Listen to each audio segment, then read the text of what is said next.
Hi students, in this video we are going to learn triangles extra problem. In the given figure, AB parallel to PQ parallel to CD. So all these three lines are parallel. AB, PQ, CD are parallel. AB is X, CD is Y, PQ is Z is given. We need to prove that 1 by X plus 1 by Y is equal to 1 by Z we need to show. By using the similarity condition we can prove this very easily. So first by looking at the diagram, just don't get confused, we just close one half. So this side I am just closing it. Look at this diagram alone now. So here we have two triangles. So in this triangle we have two triangles. First this one is a small triangle, that is PQD. So consider, so we are going to consider the two triangles now. Triangle PQD. Since they are parallel lines, this is 90 degree, this also 90, this also will be 90. So in PQD triangle and the whole triangle, this whole triangle, that is ABD. So triangle ABD, two triangles we are considering. So for the small triangle and the whole triangle, angle D is common. Here also the in small triangle also angle D is coming, the whole triangle also angle D is coming. So we can say that angle D is equal to angle D, that is a common angle. That is a common angle. Then one more angle also equal, that is in the small triangle Q is 90 degree, in this big triangle angle B is 90 degree, both are 90. So we can write it angle Q and angle B, both are 90 degree. So we can say that under angle similarity condition, if in two triangles, two angles are equal, we can say that those two triangles are similar. So these two triangles are similar. So triangle PQD is similar to triangle ABD. We can say that under the condition angle similarity. Now since these two triangles are similar, so the corresponding sides are proportional. Just for the consideration, let us consider BQ is A and QD is B. Instead of writing BQ by QD, we can write it as BQ as A and QD as D, we can take it. Now we know that corresponding sides are proportional. So corresponding sides are proportional, we can say that corresponding sides of the similar triangles are proportional. So corresponding sides are proportional, we can take it. Now, so according to our problem, so this small triangle, this big triangle is a similar one. From the big triangle, we are going to take the side BD. So BD is the side, the length is A plus B. That is A plus B. Then corresponding side of the small triangle will be only the B. So B, which is equal to base of the big triangle is X. Base of the small triangle is Z. So we can write it X by Z. So this is our first equation.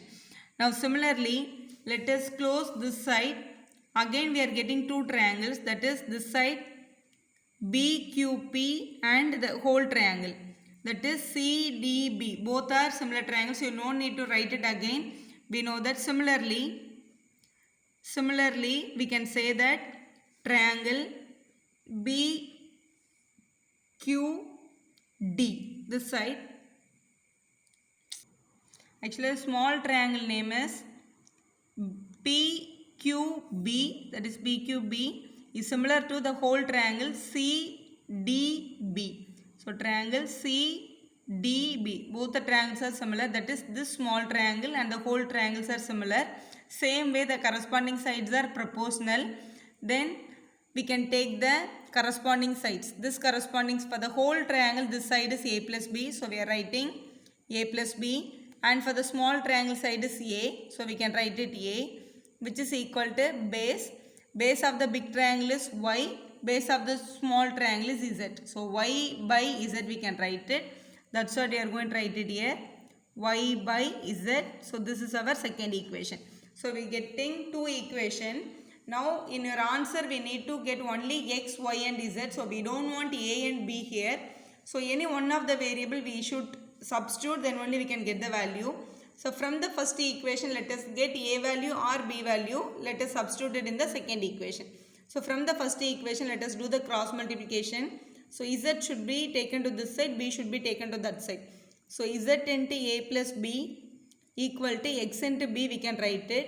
Now z is common inside, so za plus zb equal to xb. So take this b also that side, that is za is equal to xb minus zb we are getting.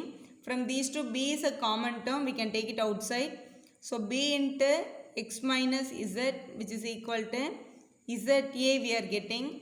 Now a is equal to this multiplication z, if you take it to other side, that will become division. So b into x minus z by z we are getting. So this is a value of a. So this value of a should be substituted in the second equation, that is called substitution method. So substitute a value in second equation. Let us substitute here. Now in the place of a we are going to substitute. Before that, let us solve the equation, then we can substitute it. So take the a that side, z to this side. So this will be z into a plus b equal to y into a we are getting. Now z should be multiplied inside. So za plus zb equal to ya. Now bring the a to the same side. So za will be taken to other side. So zb is equal to ya minus za we are getting. From these two, we can take the a as a common term. So zb is equal to a into y minus z we are getting. Now in the place of a, we can substitute your value, which is we are getting here. Now let's substitute the a value here. If you are substituting here itself, the proof will be very lengthy. That's why we are solving for a. Then we are going to substitute the a value. Now take this zb as it is, which is equal, in the place of a, we got the value b into x minus z by z. Here already we are having y minus z, that you should keep as it is. Now this one multiplication z, you are going to take it to other side. That division z, if you take it to other side, it will become multiplication. So here z squared b equal to b into y minus z and x minus z we are getting. X minus z, y minus z we are getting, everything in multiplication. So the b and b will get cancelled. Or multiplication b, if you are taking it to other side, that will become division. Anyway, b get cancelled. Now z squared equal to, let us multiply these two, x into y, xy, and x into z, xz, that is minus xz, minus y into z, minus yz, minus into minus plus z squared we are getting. Now let us take the z squared to that side, that will become minus. So z squared minus z squared equal to xy minus xz minus yz we are getting. Here this term will become 0. These two terms are minus terms, but in our proof we no need of any negative values, we need only the positive values. So this term will become 0 or this will get cancelled, we can say 0. So the minus terms alone we are going to take it to other side, that will become plus xz plus yz, which is equal to xy. Because the negative terms I don't want, I want to make everything in positive, that's why I am bringing these two to this side. Now we are going to divide by xyz on both sides. Both the side we are going to divide by xyz in order to get the final value. So xz by xyz plus yz by xyz, which is equal to xy by xyz we are getting. Here x cancel, z cancel, the remaining value is 1 by y. Plus here z cancel, y cancel, the remaining answer is 1 by x, which is equal to, here xy will get cancelled, the remaining value is 1 by z. That is your proof. This is what they are asking you to prove it. That is your answer. Instead of getting a value, you can get the b value also, you can substitute under the same substitution method. Thank you children. Thank you for watching. Like our video, subscribe our channel for more videos.